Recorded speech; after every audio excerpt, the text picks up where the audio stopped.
दोस्तों पिछले एपिसोड में हमने देखा था टीम ककाशी हाइडआउट के सारे कमरे छान मारते हैं, लेकिन सास्के उन्हें अभी तक नहीं मिल रहा, इसीलिए वो चारों परेशान हो चुके हैं। तभी इस हाइडआउट से बाहर यानी कैप्टन यामाटो के क्लोन के सामने काबुटो बोलता है, शर्त लगा लो, वो सास्के को कभी नहीं ढूंढ पाएंगे। नारुतो, यहाँ पर और भी बहुत सारे कमरे हैं, इसीलिए चिंता मत करो। हाँ जानता हूँ, चलो साई।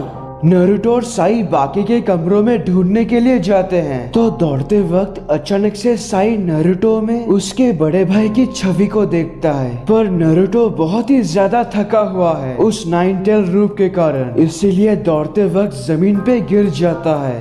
नारुतो, तुम ठीक तो हो ना? देखो साकुरा और कैप्टन भी ढूंढ रहे हैं, इसीलिए हम थोड़ा आराम करते हैं, चलो। नहीं हो जाता है। दूसरी ओर कैप्टन और साकुरा भी ढूंढ रहे हैं। कैप्टन, वो यहाँ भी नहीं है। जल्दबाजी मत करो साकुरा, हमें हर कदम सोच समझ कर लेनी चाहिए, नहीं तो ओरोचिमारू को पता लग जाएगा। जानती हूँ, पर सास्के। साकुरा, शांत हो जाओ। क्या नारुतो को? कैप्टन, यहाँ इस और नारुतो को होश आ जाता है। तो आखिर तुम्हें होश आ ही गया नारुतो। वैसे तुम्हें कुछ बताना था। क्या? दरअसल तुम उसके जैसे हो, मेरे बड़े भाई के जैसे। तुम्हारी तरह वो भी हमेशा हर वक्त उत्साहित रहता था, उसके पास भी तमीज नहीं था, और शायद वो भी तुम्हारी तरह नामर्द। चलो छोड़ो इस बात को, पर सच कहूँ तो वो तुम्हारी तरह था, यकीन मानो। तुम्हें देखकर मुझे उसकी याद आती है। ये बोलकर साई अपने पुराने दिनों की यादों में खो जाता है, जब वो और उसका भाई एक साथ थे। साई को अपने बड़े भाई की मौजूदगी बहुत अच्छा लगता था, वो दोनों एक साथ ट्रेनिंग करते थे। फिर उसके बाद साई कहाँ खो गए? मुझे याद आ गया। क्या याद आ गया?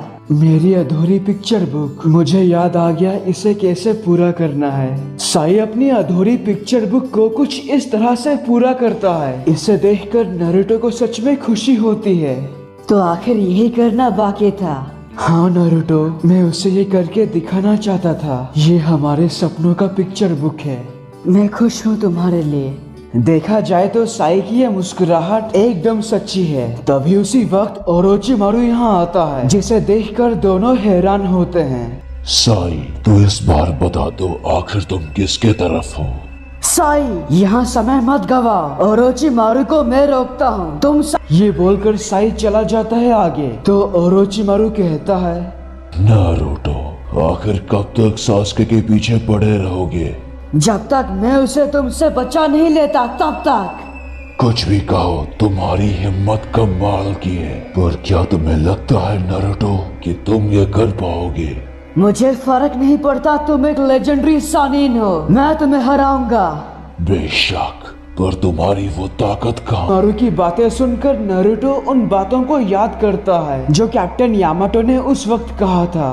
नारुतो, तुम्हें फैसला करना होगा। अगर तुम ऐसा ही 9 टेल की ताकत का इस्तेमाल करते रहोगे तो परेशानी तुम्हें होगी, और तुम्हारी वजह से तुम्हारे दोस्तों को चोट पहुंचेगी। इसीलिए फैसला करो, अगर सास्के उचिहा को बचाना चाहते हो तो अपनी खुद की ताकत से बचाओ, ना कि 9 टेल फॉक्स के। नारुतो ये सब सोचकर बेबस हो जाता है, और वैसे भी उसके सामने ओरोचिमारू है। तो जब वो नारुतो पर हमला करता है, तभी कैप्टन यामाटो दीवार में एक बड़ा छेद करके यहाँ पहुँच जाते हैं। फिर से ओरोचिमारू।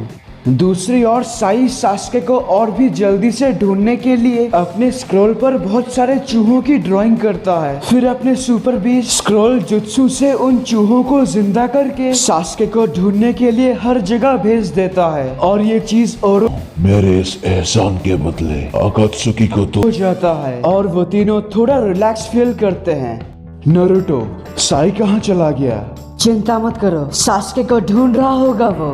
पिछली बार की तरह इस बार भी साई अपना सामान छोड़कर चला गया, तो साकुरा जब देखती है कि साई ने अपने पिक्चर बुक को कंप्लीट कर लिया, इसीलिए नारुतो को कहती है, जरा देखो तो, उसने आखिर। हाँ, उसे याद आ गया, और उसने और जानती हो साकुरा, पिक्चर बनाते वक्त साई सच में मुस्कुरा रहा था, उसकी मुस्कुराहट सच्ची थी इस बार। हाँ, और इस किताब में भी। तभी कैप्टन यामाटो साई के बैग में रखा दूसरे किताब को देखते हैं और दूसरी ओर आखिरकार साई ढूंढ लेता है कि सास्के किस कमरे में है। वो उस कमरे के नजदीक आता है। यहाँ पर कैप्टन यामाटो साई के उस दूसरे किताब को देखकर आश्चर्य होते हैं। क्या है ये? हाँ, क्या हुआ कैप्टन? ये साई के, इसमें सास्के उचिहा की भी फोटो है। पर क्यों? मैं समझा नहीं, सास्के इस लिस्ट में क्यों है? इसका मतलब एकदम साफ है। मुझे लगता है साई का असली मकसद सास्के उचिहा को जान से मारना है। क्या? नहीं, ऐसा नहीं हो सकता। मेरा यकीन करो, मैंने उसका चेहरा देखा है। उसकी वो मुस्कान सच्ची थी। साई अपनी जान जोखिम में डालकर हमारी मदद कर रहा है, इसलिए मैं इस बात को स्वीकार नहीं कर सकता। जब हम साई के पास जाएंगे तो मुझे पूरा यकीन है सब कुछ साफ हो जाएगा। दूसरी ओर जब साई कमरे का दरवाजा धीरे धीरे खोल अगले वीडियो में पीस।